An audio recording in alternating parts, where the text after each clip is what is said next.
Governor साहब परिवार के बीच में आए हैं, इसलिए मुझे आशा ही नहीं पूरा विश्वास है कि पूरा समाज आप लोगों को सुनना चाहता है। तो आप लोग जोरदार ताली बजाकर गवर्नर साहब का स्वागत करें। आचार्य देवव्रत जिंदाबाद। महामहिम राज्यपाल महोदय। अंतर्राष्ट्रीय जाट संसद बेंगलुरु में आयोजित प्रवासी जाट अधिवेशन में उपस्थित हमारे केंद्रीय राज्य मंत्री आदरणीय डॉक्टर संजीव बालियान जी, आदरणीय चौधरी रणजीत सिंह चौटाला जी, ऊर्जा मंत्री हरियाणा सरकार, माननीय चौधरी वीरेंद्र सिंह जी, पूर्व केंद्रीय मंत्री भारत सरकार, माननीय श्री कमल पटेल जी, कृषि मंत्री मध्य प्रदेश, आदरणीय श्री सोमवीर सांगवान जी, विधायक हरियाणा, चौधरी राम सिंह कुलहरी जी और दक्षिण भारत से उपस्थित सभी आदरणीय जाट समुदाय से जुड़े हुए भाइयों और बहनों, देवी और सज्जनों, सबसे पहले मैं अपने इन दोनों युवाओं एसपी कलवानिया और राम अवतार पलसानिया, ऐसे दोनों युवा जो जाट समाज का गौरव हैं, इस समाज की प्रतिष्ठा हैं और इस समाज का सम्मान है। भाइयों और बहनों, किसी भी कौम के लिए ऐसे संकेत बड़े सौभाग्य की बात होते हैं कि इतना बड़ा जाट समाज, जिसका इतना गौरवशाली इतिहास, जिसके पुरखाओं ने समय समय पर कौम के लिए, समाज के लिए, देश के लिए अपने शरीर की बोटी बोटी कटवाने में भी सौभाग्य समझा हो, ऐसी कौम जो महान बुद्धिमान और महान शक्तिशाली हो, ऐसी कौम जिसका विदेशियों ने और भारतीय लेखकों ने अपने संस्मरण में उल्लेख किया हो, इतनी बहादुर कौम का नेतृत्व एक प्रकार से शून्यहीन हो गया। हम ऐसी अवस्था में पहुंच गए कि हम आज की तरह इकट्ठा भी नहीं हो पाते थे। इससे बड़ा सौभाग्य नहीं हो सकता कि हमारे इन दोनों युवा बहादुर जवानों ने इस भरी जवानी में नफासत, नजाकत को ठोकर मारकर कठोरता और संघर्ष का जीवन अपनाते हुए आप और मैं जैसे अपने बाल बच्चों के बीच में रहकर जीवन यापन कर रहे हैं, ये भी ऐसा ही कर सकते थे, लेकिन इनका पूरे साल का 80% समय इस कौम को पुनः एकत्रित करने में लग रहा है। इसके लिए इन दोनों युवाओं को मैं पूरे जाट समुदाय की ओर से बहुत बहुत बधाई और साधुवाद देता हूं। भाइयों और बहनों, आज हमें गर्व है, ये जितने भी चित्र आपने चारों तरफ दिखाई दे रहे हैं, ये हमारे भारतीय जाट समुदाय के गौरव हैं, ये हमारे इतिहास के प्रणेता हैं। इन्होंने हमें छाती तानकर जीना सिखाने का पाठ दिया है। इन सब ने जिन रास्ते को अपनाकर देश की, समाज की, संस्कृति की रक्षा की है, अब अंगड़ाई लेकर पुनः हमने उस दिशा में आगे बढ़ना है। मैं मंच पर आज हमारे जितने ये महापुरुष बैठे हैं, इनको मैं बहुत नज़दीक से जानता हूं और आप मेरे से भी जानते होंगे।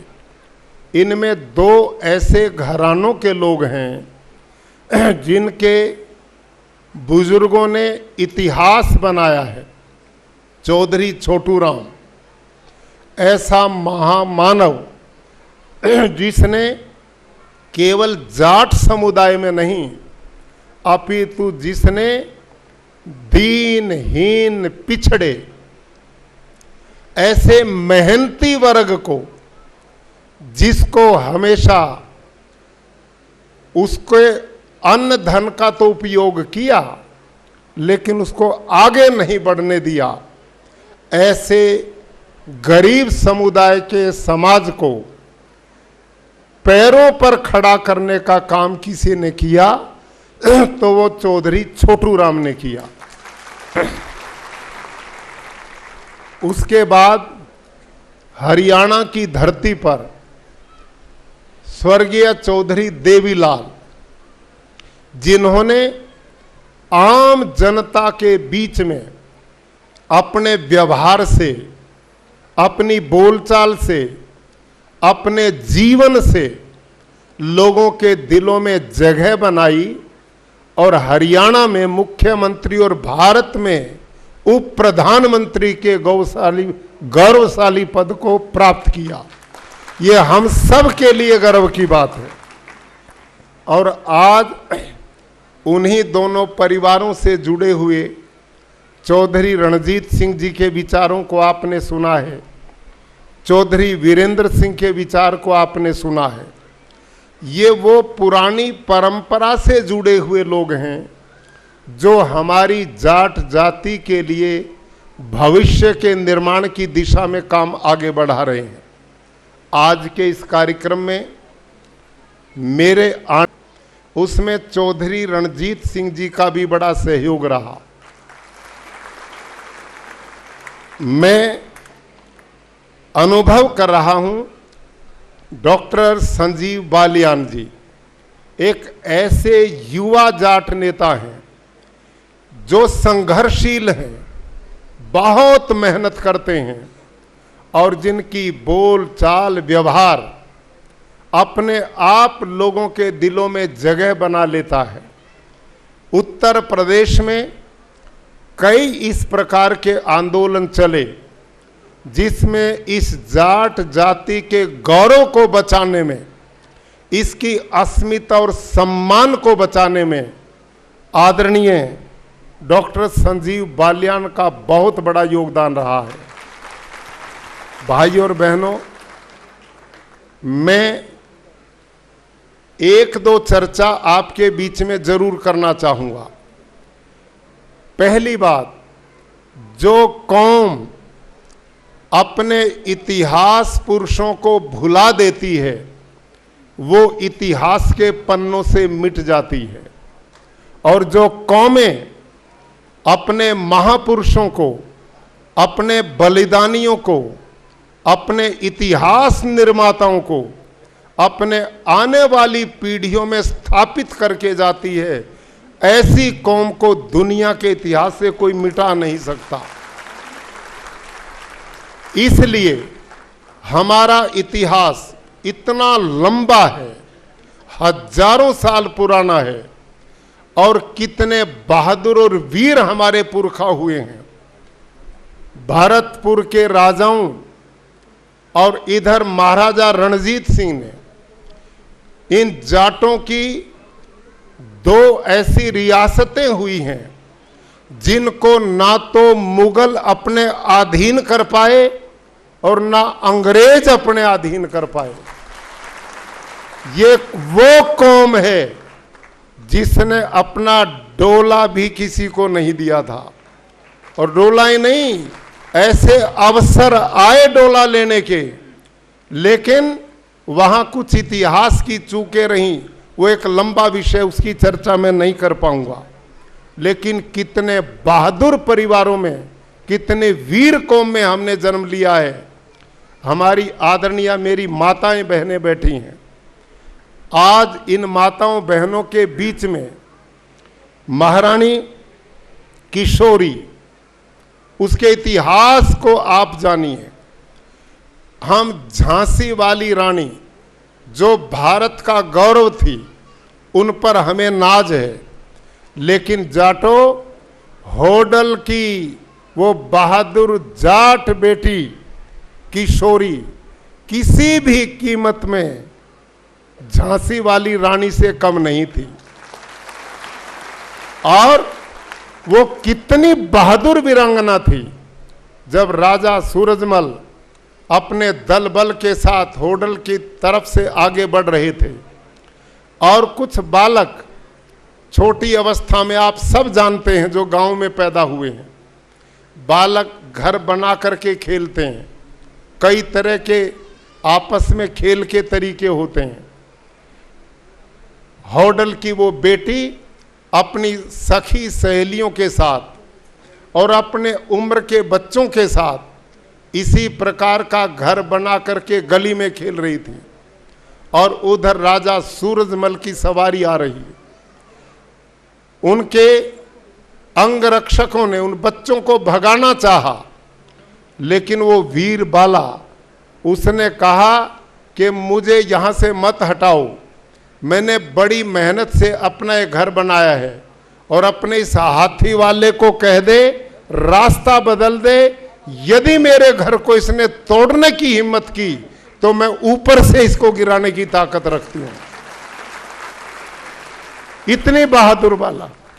और जब वहां पर एक प्रकार से उनकी यात्रा अवरुद्ध हुई तो महाराजा सूरजमल का ध्यान गया, और वो बहादुर बेटी अंगरक्षकों के साथ 2-2-4 होकर लड़ाई लड़ रही थी। महाराज सूरजमल ने देखा ये सामान्य बालिका नहीं है, और अपना चलता हुआ प्रवाह वहां पर यात्रा का रोक दिया। होडल गांव में गए, लोगों की पंचायत बुलाई, पता किया ये किसकी बेटी है, और गांव के लोगों के सामने पंचायत में अपना पल्लू पसार कर उस बेटी का उन्होंने विवाह के लिए प्रस्ताव रखा। और भाई और बहनों, ये वो बहादुर बेटी साबित हुई कि जिस प्रकार से महाराजा सूरजमल की एक सेना थी, वहां पर महिलाओं की सेना का नेतृत्व हमारी वो बहादुर माता किशोरी करती थी। और किशोरी ने हर मौके पर ऐसी वीरता का परिचय दिया। आप उस इतिहास को जरूर पढ़ें। जब अहमद शाह अब्दाली तीसरी लड़ाई उसने पानीपत की में पहुंचे, और राजा भाऊ मराठा, जिसको महाराजा सूरजमल ने 5 प्रस्ताव दिए थे, लेकिन इस देश का वो दुर्भाग्य था, इस देश के वो दुर्दिन थे कि महाराजा सूरजमल की बात को नहीं माना गया। अन्यथा भारत उसी समय मुसलमानों के आग से मुक्त हो गया होता। और महाराजा सूरजमल ने एक प्रस्ताव दिया था राजा भाऊ को कि देखो, ये युद्ध का मैदान है, ये खेल का मैदान नहीं है।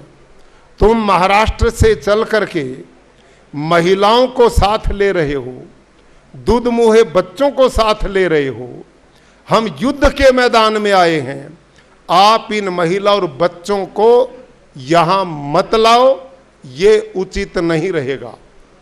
दूसरा, 6 महीने तक पानीपत के मैदान में पड़ाव डाल करके भाऊ मराठा की सेना तैयारी करती रही, और महाराजा सूरजमल ने कहा ये युद्ध का तरीका नहीं है। ध्यान करो, 20,000 सेना, केवल 20,000 सेना अहमद शाह अब्दाली के साथ थी, और राजा सूरजमल ने भविष्यवाणी कर दी, तुम जितना लंबा समय लगाओगे यहां का मुस्लिम समाज उनका साथ देगा, तुम गुरिल्ला युद्ध तत्काल करो, हमारी विजय निश्चित होगी। वो भी बात नहीं मानी गई, और उसका परिणाम आध घंटा भी हमारी सेना को मराठा सेना को परास्त करने में नहीं लगा। क्यों? हमारी फूट, हमारी जात पात, हमारा आपस में संगठित ना होना। रात को अहमद शाह अब्दाली ने देखा कि ये इतनी जगह मराठों के पड़ाव में अग्नि क्यों जल रही है। पता लगा कि वहां मराठा की सेना में जितनी जाति बिरादरी के लोग आए थे वो एक चूल्हे पर भोजन भी नहीं करते थे, इतनी छुआछात मानते थे। और ये बात अहमद शाह अब्दाली को आकर सूचना दी गई कि ये जो अग्नि अलग अलग जल रही है उनके पड़ाव में, ये अलग अलग जातियों के भोजन पक रहे हैं, वो एक चूल्हे पर भी नहीं खा सकते। उसी समय अहमद शाह अब्दाली ने रात को ही आक्रमण कर दिया और उसी समय हमें परास्त कर दिया। लेकिन महाराजा सूरजमल ने उस समय भी जितने मराठे हमारी बहनें थी, बेटियां थी, बच्चे थे जो असहाय हो चुके थे, अनाथ बन चुके थे, उनको शरण देने का काम किसी ने किया तो महाराजा सूरजमल ने किया। महाराजा सूरजमल सम्मान सहित उनको भरतपुर लेकर के आए और पूरे सम्मान के साथ महीनों उनको सांत्वना देकर और फिर अपने अपने घर भेजने का काम किया। ये महाराजा सूरजमल का बहुत बड़ी मानवता और देशभक्ति का परिचय था। और मेरे भाइयों और बहनों, महाराजा सूरजमल ने, अहमद शाह अब्दाली ने अपने जिन लोगों को दिल्ली के राज पर बैठाया वहां तो हार गए, लेकिन राजा सूरजमल को यह बर्दाश्त नहीं हुआ। अपनी सेना को लेकर महाराजा सूरजमल ने दिल्ली पर चढ़ाई की और वहां धोखे से उनका बलिदान हुआ। जब धोखे से बलिदान हुआ तो किशोरी ने उस समय कहा, मेरी बहनों आपके लिए सुनने की बात है, किशोरी ने उस समय कहा कि मेरे जितने बेटे हैं, उनका अपना किशोरी का बेटा नहीं था, उनकी जो दूसरी 3 बहनें थी उनसे 4 पुत्र थे और उनमें जवाहरमल को उसने गोद लिया। और उसके बाद भी चारों बेटों को कहा कि महाराजा सूरजमल ने जिंदगी में कभी हार का मुंह नहीं देखा। महाराजा सूरजमल को धोखे से मारा गया, अब जो दिल्ली जाकर उसके बदला लेगा वो बेटा आने वाले समय भारत की राजगद्दी का मालिक बनेगा। और इसका लक्ष्य लिया महाराजा सूरजमल, क्या नाम अपना, जवाहर सिंह ने। जवाहर सिंह ने आकर अपनी सेना के साथ दिल्ली पर चढ़ाई की और लाल किले के दरवाजे जो बंद थे उनको तोड़ करके दिल्ली पर विजय प्राप्त करने के लिए जब आगे बढ़ा तो उस समय देखा कि लाल किले के दरवाजों के सामने बड़े बड़े भाले लगे हुए थे। हाथी दरवाजे की ओर तोड़ने के लिए बढ़ता था, लेकिन भाले हाथी को आगे नहीं बढ़ने देना चाहते थे, कोई रास्ता नहीं बचा। तो उस समय किशोरी का भाई, आप जानते हैं ना, बल्लू पहलवान इतना बहादुर था, उसने अपने भांजे को कहा कि ऐसे हाथी दरवाजा नहीं तोड़ेगा, मैं दरवाजे के सामने अपने शरीर को अड़ाता हूं, मैं इतना चौड़ा लंबा हूं कि भाले मेरे शरीर तक रह जाएंगे और हाथी टक्कर मार करके किले के दरवाजे को तोड़ लेगा तो हम अपना राज्य स्थापित कर पाएंगे। जवाहर सिंह ने कहा, ये काम मैं नहीं करूंगा, केवल राज्य प्राप्ति के लिए मैं अपने मामा का हत्यारा बनूं, ये मुझे स्वीकार नहीं है। इतनी कमजोरी ऐसे ही दिखाई जैसे कुरुक्षेत्र के मैदान में अर्जुन अपनों को देखकर पलायनवादी बन गया था। ऐसी स्थिति में महारानी किशोरी आगे आई और महारानी किशोरी ने इतनी वीरता का परिचय दिया कि भाई को न बहन को अधिकार है, बहन को अधिकार है अपने भाई से रक्षा के लिए प्रस्ताव रखना। भाई के लिए बहन मांगती है, भाई बहन को देता भात, तो कहता भात पता नहीं बाद में लूंगी कि नहीं लूंगी। बल्लू को बुलाती है और उसके दिए प्रस्ताव को स्वीकार करती है और कहती भाई आज ही मेरा भात भर दे। और वो बात यही है कि तेरा भांजा तो कमजोरी दिखा गया, लेकिन आज जाटों की अस्मिता का सवाल है, आज जाटों के आने वाले इतिहास का सवाल है। और मेरे भाई इस दरवाजे के सामने खड़ा हो जा, भालों के सामने खड़ा हो जा। और भाई और बहनों, बल्लू पहलवान किशोरी का भाई उन भाले वाले दरवाजे के सामने खड़ा होता है। हाथी टक्कर मारता, और उस हाथी से टक्कर कौन मरवाती है? किशोरी। किशोरी ने टक्कर मरवाई और भाले आर पार बल्लू के बीच हो जाते हैं और दरवाजा टूट करके धड़ाम से गिरता है और अंदर जाकर किले में कब्जा जाटों का हो जाता है। भाई और बहनों, वो दिन इस देश के लिए बड़ा दुर्भाग्य का दिन था। उस दिन जवाहर सिंह ने लाल किले पर कब्जा कर लिया, हमारी सेनाएं अंदर प्रवेश कर गई और अगली वाली सेना ने हथियार रख दिए। नंबर आया तो पुरोहित ने बहुत बड़ी गलती कर दी और पुरोहित ने अंधविश्वास की भावना डालकर किशोरी को बहका दिया कि मुस्लिमों के द्वारा सनी हुई गद्दी है, इस पर यदि जाट बैठेगा तो वो भी मुसलमान बन जाएगा। और उस दिन यदि गद्दी पर जवाहर सिंह बैठ जाता तो आने वाला इतिहास जाटों का होता और भारत से मुस्लिम सल्तनत सदा के लिए खत्म हो जाती। वो बड़े दुर्भाग्य का दिन हुआ। जीती हुई उस गद्दी को हमने छोड़ना पड़ा, लेकिन जाटों ने चारों तरफ दिल्ली को घेरकर वहां अपने राज्य की स्थापना की और उसी का परिणाम है कि जाट समुदाय दिल्ली के चारों तरफ जो बसा हुआ है, ये दिल्ली भी बसाने वाले यही बहादुर रहे हैं और इन्होंने ये काम किया था। और उस समय हम कितने सही अर्थों में विजयी थे। उस समय का जो शासक था उसने अपनी बेटी का डोला जवाहर सिंह को दिया, लेकिन फिर पुरोहित ने कहा ये मुस्लिम लड़की है, इसके साथ विवाह करेंगे तो हम इसे मुसलमान घोषित करेंगे।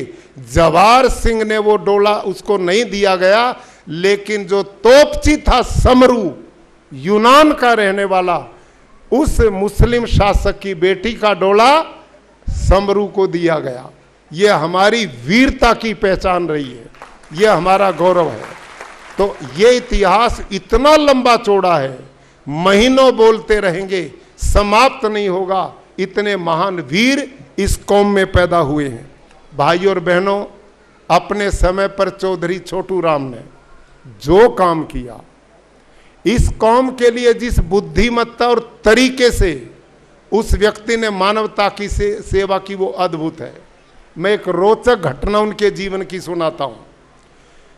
चौधरी छोटू राम ने अंग्रेज काल में अनुभव किया कि सत्ता के बिना हम कभी भी इस कौम की सेवा नहीं कर सकते। अभी डॉक्टर बाल्याण जी ने एक बात कही है, मेरे जाट भाइयों, इसको अन्यथा ना लेना, समझदारी की बात से चलेंगे तो हम आगे बढ़ेंगे। बुद्धिमत्ता और विवेकता के तरीके से चौधरी छोटू राम ने बहुत बड़ा काम किया। और वो घटना उनके जीवन की क्या है?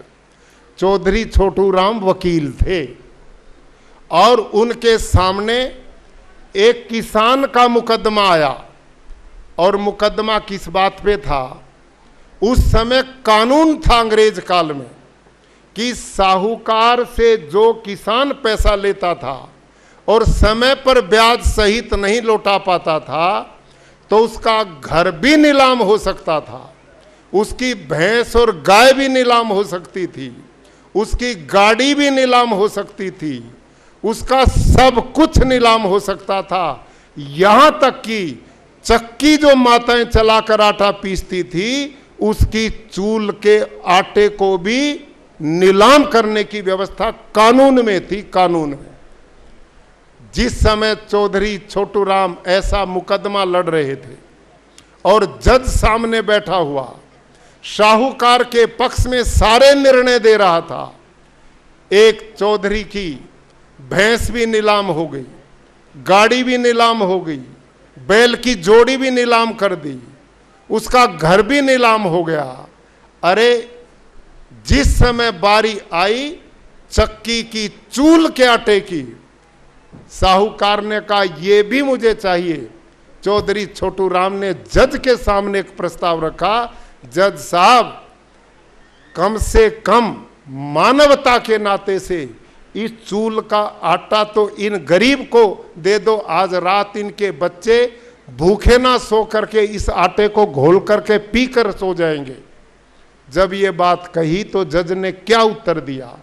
छोटू राम, मैं आपकी भावना को समझता हूं, लेकिन कानून ऐसा है कि तू भी मेरी कुर्सी पर आकर बैठ जाए, जो कानून बना हुआ है, जो निर्णय मैं दे रहा हूं वही तुझे भी देना पड़ेगा।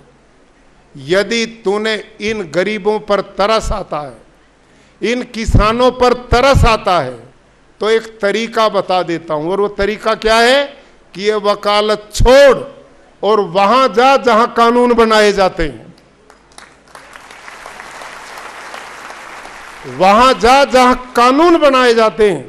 और उस दिन से चौधरी छोटू राम ने समझा कि इस वकालत से काम नहीं चलेगा, सत्ता में जाना पड़ेगा जहां कानून बनाए जाते हैं। और चौधरी छोटू राम इसी लक्ष्य को लेकर उन्होंने अंग्रेज सरकार में जाकर के सत्ता में जगह बनाई।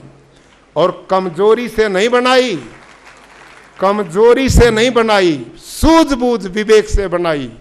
आज इन जाटों ने उसी अकल की जरूरत है जो चौधरी छोटू राम ने दी थी। हर जगह तुम अखाड़ा खोले खड़े रहते हो, जहां देखो जहां सुख के टाइम आओ उनकी खिलाफ ही लठले खड़े हो जाते हो। अरे आप जब से भारत गुलामी से सत्ता में आया है, उसी समय से हमने जब जब अपने लोगों को आगे बढ़ाने का काम किया, ये वही लोग हैं जिनको आप फोटो में चारों तरफ देख रहे हैं, जब जब आपने उनको आगे बढ़ाया तो इस कौम का गौरव अस्तित्व भी बढ़ता चला गया। और जहां जहां पीछे हटोगे, जब वही पीछे हटेंगे तो हम आगे कैसे बढ़ेंगे? ये तो एक ही बात है चौधरियों, जो अभी बाल्याण जी ने कही, दुनिया में जीने के दो तरीके हैं, तीसरा नहीं है। दुनिया में जीने के दो तरीके, तीसरा नहीं है। क्या है? या तो किसी को अपना बना लो और या किसी के खुद बन जाओ। ना किसी को अपना बनाया और ना किसी के बने तो अकेले रहोगे, पिटते रहोगे, कोई पूछने वाला नहीं है। ये सीधे सा मामला है, इस बात को समझो। चौधरी छोटू राम ने 3 बात कही थी, 2 नहीं 3। उन्होंने किसान के लिए कहा था, मेरे भोले किसान, एक तो तू बोलना सीख ले, शालीनता से, व्यवहार तेरा ऐसा ना हो अक्खड़पने वाला, प्यार से तू बोलना सीख। दूसरा, दुश्मन और अपने को पहचानना सीख ले। ये समझ तेरी आनी चाहिए। और तीसरी बात उन्होंने की थी, ध्यान से सुनो, ये तीसरी बात आज के युग में बड़ी जरूरी है। तीसरी बात उन्होंने कही थी, सत्ता के साथ लग करके लाभ उठाना भी सीख लो, ये भी जरूरी है। और मजबूती देखो चौधरी छोटू राम की हुई है घटना। और घटना क्या हुई, उस समय मेरे ख्याल में 15-17 मिनिस्टर थे इस देश में अंग्रेज काल में, वायसराय गवर्नर जनरल के नीचे। उनमें 2 आदमी थे जो किसानों की बात करते थे। एक तो थे सर सैयद हयाकत खां और दूसरे थे चौधरी छोटू राम जी। उस समय ये जो गेहूं का रेट था ना, अनाज का रेट, वो 6 रुपए मन के करीब था। और इन चौधरी छोटू राम ने वायसराय को कहा, ये किसान के साथ सरासर अन्याय है। वो रात दिन खून पसीना बहाता है और गरीबी का जीवन यापन करता है, कम से कम उसके उत्पादन का रेट तो उसको मिलना चाहिए। तो इनकी आपस में बातचीत हुई और 9 रुपए तक धकेल करके उनको ले गए, 9 रुपए मन तक। इससे आगे वायसराय ने हाथ खड़े कर दिए। लेकिन इन चौधरियों ने चौधरी छोटू राम पर इतना विश्वास जमाया कि चौधरी छोटू राम जो बोलते थे वो ये करते थे। चौधरी छोटू राम ने कहा, भाई यूं काम नहीं चलेगा। वो सत्ता में थे, लेकिन होते हुए भी वो अन्याय किसानों का नहीं देख सके और उन्होंने डिमांड की कम से कम 13 रुपए 11 रुपए मन तो अनाज का भाव होना चाहिए। लेकिन वायसराय नहीं माना। दिल्ली से चौधरी छोटू राम चले लाहौर की ओर। उस समय उनके पास जीप थी और उस जीप से चले जा रहे थे लाहौर की ओर। रास्ते में एक गजब की घटना घटी। और घटना क्या घटी, चौधरी छोटू राम ने किसानों के लिए कई छूट दिलवाकर अंग्रेजों को अनुकूल बनवाया था।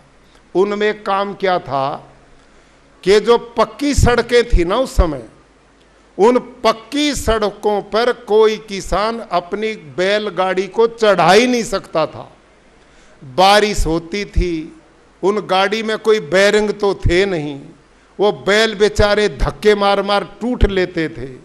एक पहिया पक्के पे एक कच्चे पे हो जाता था तो गाड़ी सरक जाती थी। ऐसा एक कानून बनवाया था।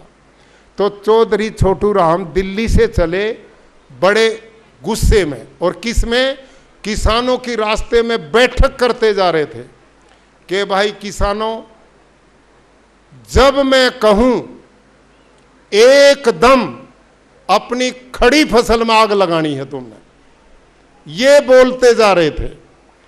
और रास्ते में एक किसान पानीपत करनाल के बीच में अपनी बैलगाड़ी के दोनों पहिए सड़क पर चढ़ा के ले जा रहा था और चौधरी छोटू राम की जीप पीछे आई और उसने वो, उस समय हॉर्न थे वो रबड़ वाले, पाँ वाले, वो बेचारे आवाज़ दें वो बिल्कुल नहीं उतरे चौधरी नीचे। 15 मिनट हो गई पूरा हॉर्न देते देते चौधरी ने कतई गाड़ी नीचे नहीं उतारी। जब उसका खेत का गोंडा रास्ता आया तो चौधरी ने अपनी गाड़ी सड़क से नीचे उतारी। चौधरी छोटू राम गाड़ी आगे बढ़ाकर रोक ली अपनी जीप और बोला, भाई चौधरी जरा सुनिए। आ गया चौधरी गाड़ी वाला। तो चौधरी छोटू राम ने उस जाट को कहा, ध्यान से सुनियो भाई। चौधरी छोटू राम ने जाट से कहा कि भाई मैंने सुना है थारा कानून ये था कि तू एक पहिया सड़क पे चढ़ा सका था, दूसरा नीचे रखना था। मैं कब का हॉर्न बजा रहा हूं, तने दोनों पहिए गाड़ी पे चढ़ा रखे, भले आदमी कानून क्यों तोड़ा। तो इसके उत्तर में वो चौधरी नहीं हूं तो पता नहीं है छोटू राम जी बात कर रहे मेरे से। और जाट कहने लगा, सुन भाई पगड़ी आले, बोला सुन भाई पगड़ी आले, एक पहिया चढ़ान का कानून तो हमारे छोटू राम ने बनवा दिया और दूसरा हम जाट हैं अपने आप चढ़ा ले हैं।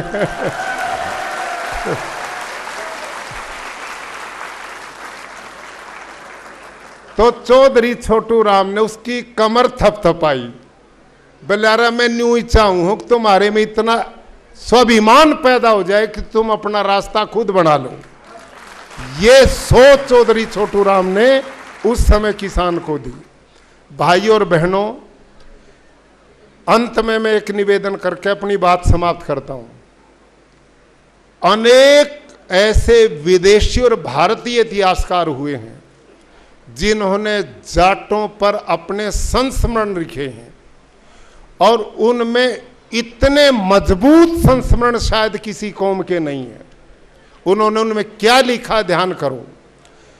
जाट सदाचारी है, जाट धर्मात्मा है, जाट जितेंद्रिय है, जाट परोपकारी है, जाट बुद्धिमान है, जाट महावीर है, पर जाट आपस में इकट्ठा नहीं रह सकता, ये इसके विनाश का कारण है। समझ में आई बात आपकी?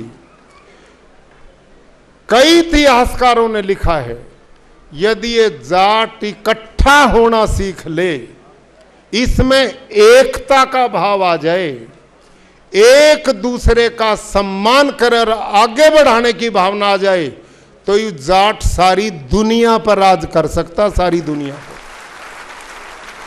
ये बात लिखी उन लोगों ने। और सुनो, धार्मिक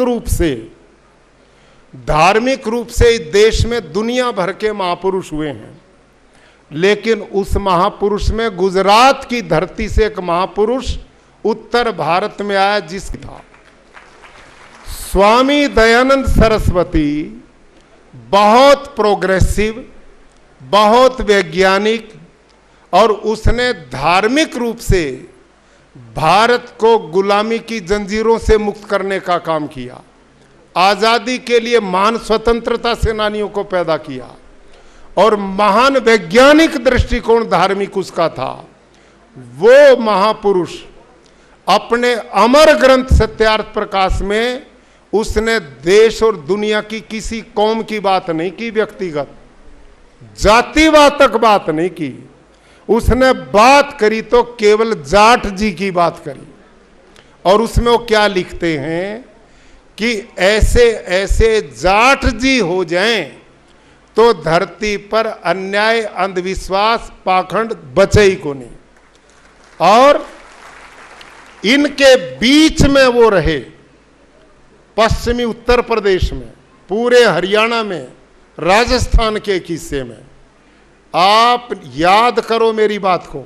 ये आदरणीय चौधरी अपना वीरेंद्र सिंह जी बैठे हैं, आदरणीय चौधरी रणजीत सिंह जी बैठे हैं, और हमारे भाई डॉक्टर बाल्याण जी बैठे हैं। इन सब की बैकग्राउंड उसी विचारधारा के महापुरुषों से आई है। ये जितने चित्र लग रहे हैं, मैं बैठा देख रहा था, ये बंसीलाल जी, ये चौधरी साहब सिंह जी, आगे चौधरी चरण सिंह जी, ये जितने भी उस समय के हमारे नेता रहे, और चौधरी छोटू राम जी, और ये अपना भूपेंद्र हुड्डा जो मुख्यमंत्री रहे, उनके दादा चौधरी मातूराम जी, ये सारे के सारे आर्य समाज और स्वामी दयानंद से गहराई से जुड़े हुए लोग थे। और उसका परिणाम क्या हुआ, हमारे जाटों में उस समय जो लोग धार्मिक रूप से उधर जुड़े, उन परिवारों में शिक्षा ने जगह बनाई।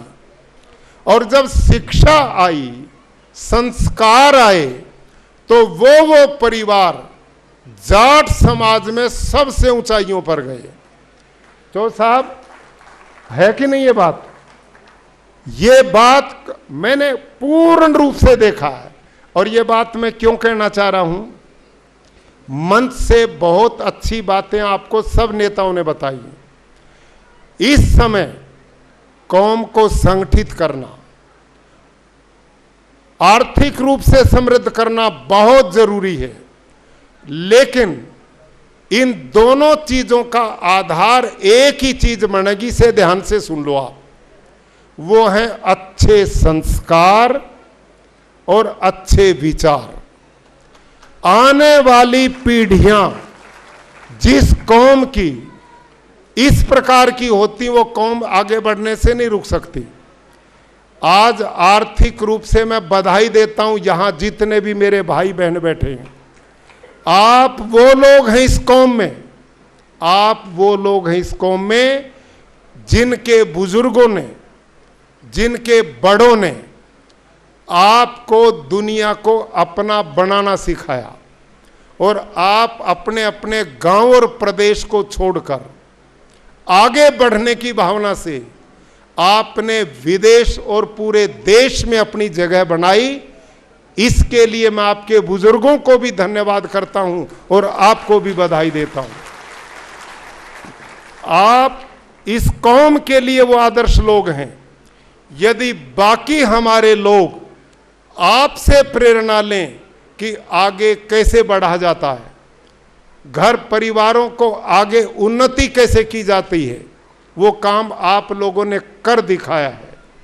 आप इस समय दक्षिण भारत के हर प्रांत में वहाँ की भाषा पर आपने काबू पाया, वहाँ की संस्कृति को आपने अपनाया, लोगों के दिलों में आपने जगह बनाई और अपने व्यापार बिजनेस को उन्नत किया। यही जीने का तरीका है, यही जीने का तरीका है। बाकी समाज इस काम को ले, और इसका तरीका आप और हम जो आज के युग में एक रास्ता लेकर आगे बढ़ चुके हैं, अपने उन भाइयों के लिए जो अभी पिछड़े हुए हैं, उनको ये रास्ता दें, उनके लिए रास्ते खोलें, उनकी हर क्षेत्र में मदद करें। इससे एक अच्छे समाज का निर्माण होगा।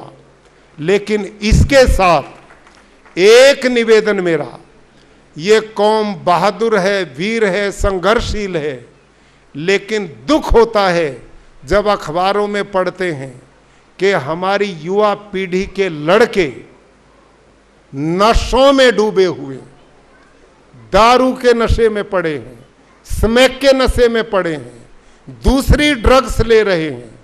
ध्यान करो भाई और बहनों, धन धर्म का साधन भी बनता और धन विनाश का भी साधन बनता है। जिस कौम में, जिस परिवार में, समाज में धन का सदुपयोग होगा, वो परिवार आगे बढ़ेंगे, कौम आगे बढ़ेगी। और जिस कौम में धन का अपमान होगा, उसका दुरुपयोग होगा, उस धन के द्वारा हमारे बच्चे गलत रास्ते पर जाएंगे, गलत संस्कारों के साथ जाएंगे और इन नशों में पड़ेंगे। कितना भी धन है वो किसी काम का नहीं है। किसी ने लिखा ना, भाई अच्छा पुत्र काहे धन संचय, पूत सुपूत काहे धन संचय, और पूत कुपूत काहे धन संचय। यदि आप लोगों ने और हमने अपनी संतानों को संस्कारवान, विचारवान, बुद्धिमान बना लिया, तो धन नहीं कमाओगे तो वो अपने आप कमा लेंगे। और यदि हमने ये संस्कार नहीं, ये धन कमाया, तो सारे की दारू पी जाएंगे, कोई लाभ इसका नहीं है। वही कौम आगे बढ़ेगी जिसके बालक शिक्षा में आगे बढ़ेंगे, विचार से उन्नत होंगे, शरीर से बलवान होंगे और व्यसनों से मुक्त होंगे। हमारी कौम में सारी चीजें हैं। दो चीजों पर थोड़ा विचार करो। एक तो आपसी एकता भाव, एक दूसरे की मदद, और दूसरा नशों से मुक्ति, नशे से मुक्ति। आने वाली पीढ़ियों को बचाओ। कि हम नशा नहीं करेंगे, ब्याह शादी हम करते हैं, घर में ऐसे आयोजन करते हैं, सबसे ज्यादा ये दारू की बोतलें हम ला करके रखते हैं। भाई जब बड़े छोटे एक ही जगह पर ये काम करेंगे तो आप रोक कैसे पाओगे? महाजनों ये न गतस पंथा, शास्त्र में लिखा है बड़े लोग जिस रास्ते पर चलते हैं छोटे उसका अनुसरण करते हैं।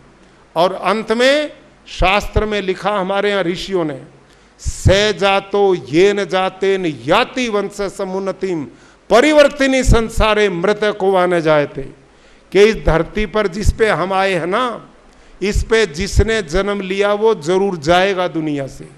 मैं और आप कोई रहने वाले नहीं हैं, लेकिन धन्य होते हैं वो कौम, धन्य होते हैं वो परिवार कि जो इस जन्म को पाकर अपने कुल के गौरव को दिग दिगंत तक फैलाने का काम करते हैं, आने वाली पीढ़ियों के लिए जीवन का एक संदेश दे करके जाते हैं।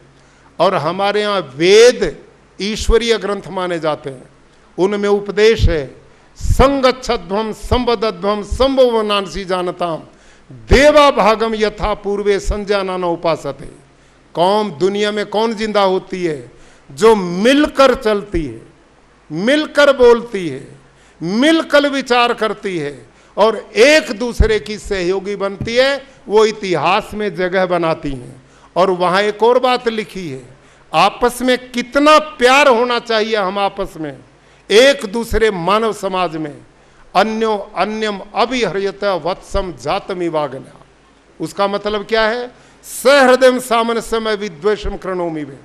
जिस दिन ये कौम इस विचार को ले लेगी, इसको आगे बढ़ने से कोई रोक नहीं सकता। वो विचार क्या है कि तुम्हारे हृदय आपस में ऐसे मिले हों, तुम एक दूसरे से इतना प्यार करो, एक दूसरे को आपस में आगे बढ़ाओ, एक दूसरे से नफरत मत करो, एक दूसरे को स्नेह और प्यार इतना दो जैसे नई ब्याई हुई गाय, ध्यान करो, जैसे नई ब्याई हुई गाय अपने बच्चे के ऊपर लिपटे मल को चाटकर प्रसव वेदना भूल जाती है, जैसे गाय अपने बच्चे से प्यार करती है, नवजात बच्चे से, ऐसा प्रेम जिस कौम में होगा वो आगे बढ़ेगी।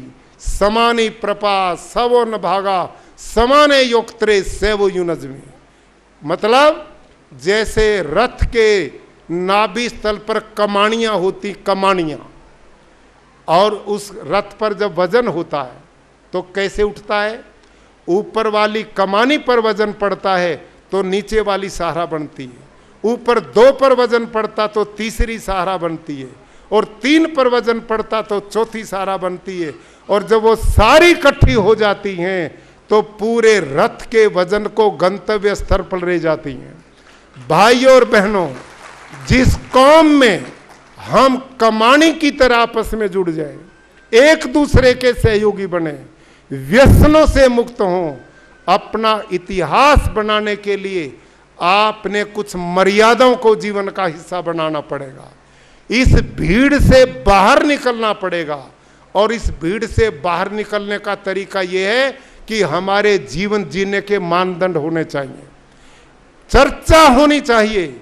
ये जाट का बेटा है, ये व्यसन नहीं करता, ये जाट का बेटा है, ये दीनहीन की सेवा करता है, ये जाट का बेटा है, ये देश की रक्षा के लिए बलिदान दे सकता है, ये जाट का बेटा है, मानवता के लिए बलिदान दे सकता है। ये विचार जब आम जनता के बीच में आपके बारे में होंगे तो आप इस भीड़ से अलग बन जाओगे और इतिहास उससे बनता है। ऐसी सोच हमने पैदा करनी चाहिए। भाई और बहनों, हमारी माताएं वीरांगना थी, वीरांगना है, हमारे बहादुर जवान वीर हैं आज भी। हमारी जितनी सेनाएं हैं उनमें सबसे ज्यादा इस कौम के बेटे सीमाओं पर देश की रक्षा करते हैं। हमारी आंतरिक समस्याएं हैं, पुलिस है, इसमें हमारे बेटे रक्षा करते हैं। हमारी बहादुर बेटियां अब AK-47 लेकर देश की सीमाओं पर खड़ी हुई हैं। हमारे बेटे बेटियों ने खेल जगत में विश्व पर विजय प्राप्त करके भारत की गरिमा और गौरव को बढ़ाया है। आज हमारे आईएएस, आईपीएस, सिविल सर्विसेज सेवाओं में हमारे बच्चे कीर्तिमान स्थापित कर रहे हैं। सब तरह से हम परिपूर्ण हैं। इसमें बस एक ही तरीका है, आने वाली पीढ़ियों को नशे जैसी बुराइयों से बचाना, अपने बच्चों के स्वास्थ्य को अच्छा बनाना। उनके लिए कोचिंग सेंटर, हमारे में धनपति हैं, वो इस तरह के काम कर सकते हैं। इतना बड़ा काम मैं गुजरात में देखता हूं। पटेल समाज, मैं अपनी आंखों से देख रहा हूं भाइयों, वो कैसे आगे बढ़े।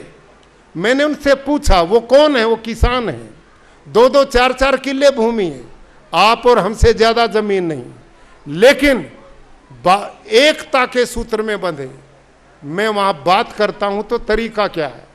आज दुनिया के 172 देशों में गुजरात के पटेल हैं। और कारण, मैंने पूछा ये कारण क्या है? गांव के अंदर एक गली में 10 लड़के इकट्ठे होते हैं और उनमें तरीका क्या है? उनमें जो ज्यादा पढ़ा लिखा है वो 9 उसकी आर्थिक मदद करते हैं और उसको विदेश भेज देते हैं। और वो जब वहां पर स्थापित हो जाता है और उसको दूसरे की जरूरत है तो फिर वो दूसरे को भेजते हैं। जब 2 स्थापित होते हैं तो तीसरे को भेजते हैं, और तीसरा हो जाता चौथे, और कुछ समय के बाद 10 के 10 वहां पर अपनी जगह बनाते हैं। और उसके बाद रिश्तेदारी संबंध जो भी उनके संपर्क में, उनको लेके आते हैं। अब ये भावना आगे बढ़ने की भावना है। दूसरा, वो लोग क्या करते हैं? इस समय गुजरात में 3-3, 400 करोड़ रुपए उन लोगों ने इकट्ठा किया। इतने भव्य अस्पताल बनाए जिनमें 1-1 हजार बेटे और बेटी, वहां पर गांव से आकर उनको कोचिंग दी जाती है, और अच्छे अच्छे ट्रेनर बुलाए जाते हैं, और उनके बच्चों को बिजनेस की ट्रेनिंग और सिविल सर्विसेज की ट्रेनिंग, जितने भी आगे बढ़ने की ट्रेनिंग, कौशल की ट्रेनिंग, वो दी जाती है। हमने भी कुछ ऐसा प्रयास करना चाहिए कि जगह जगह ऐसे स्थल बने कि जिनमें हमारे युवा बेटे और बेटियां, उनको आगे बढ़ने के अवसर दिए जाएं। तो आज हमारे बेटे बेटी की बुद्धि कौशल में कोई कमी नहीं, हम हर क्षेत्र में आगे बढ़ सकते हैं। तो अंत में बहुत लंबी मैंने चर्चा कर दी। अपना परिवार मिला और इस परिवार में आकर रुका ही नहीं गया, बहुत सारी मैंने चर्चा की है। आपसे मेरा निवेदन है, हम बहादुर थे, हम बहादुर हैं और हम बहादुर रहेंगे। इस सोच को बनाना, वीरता का भाव, राष्ट्रवाद का भाव, देश प्रेम का भाव, मानवता की सेवा का भाव, ये हम सब में होना चाहिए। एक व्यक्ति ने लिखा है, जाट फूल की तरह कोमल है और वज्र की तरह कठोर है। ये भले लोगों पर फूल की तरह बलिदान देना जानता है और दुश्मनों पर वज्र बन करके समाप्त करना भी जानता है। ये दोनों गुण इस कौम के बने रहें और हम मिल करके एकता के साथ आगे बढ़ें और राष्ट्र और समाज को आगे बढ़ाएं, मानवता की सेवा करें, संगठन में बंधे। इन्हीं शब्दों के साथ मैं पुनः अपने दोनों इन साथियों को, ये 2 नहीं है, इन दोनों को जब बराबर में खड़ा करते हैं तो ये दोनों 1 और 1 11 बन जाते हैं। और इस 11 को और बढ़ाने में मेरा आपका सहयोग मिले और इस प्रकार के आयोजन नई प्रेरणा, नई स्फूर्ति, नई जागृति, नया जोश कौम को देते रहें और हम इस राष्ट्र समाज को बढ़ाते रहें। इन्हीं शब्दों के साथ आपका बहुत धन्यवाद। जो स्नेह दिया, जो प्यार दिया, जो अपनापन दिया, उसके लिए मैं आभारी हूँ। धन्यवाद।